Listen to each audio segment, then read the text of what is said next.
Hi guys, ngayong araw nga pala nagpaturo sa akin yung pinsan ko kung paano mag-boxing. Tinuruan ko na.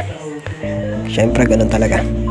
Tinuruan ko siya ng tamang stance para mag-improve yung ano niya, yung stance niya. Syempre sa boxing kailangan unang mo matutunan is stance.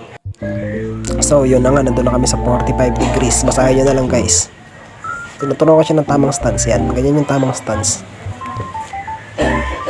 Yan yung mga basic lang, mga basic combo. Oh guys, kakwentuhan ko muna kayo habang tinuturuan ko siya.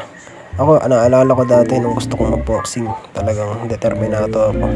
Meron ako nakausap na isang lalaki na marunong siya mag-boxing. Nagpaturo ako sa kanya, which is kaedad ko lang siya, pero ang tawag ko sa kanya is coach. Sobrang galang ko sa kanya guys. Alam mo bakit? Ginagalang ko siya dahil tinuturuan niya ako ng libre. Yung turing niya sa akin tropa, pero yung turing ko sa kanya is kuya na guys.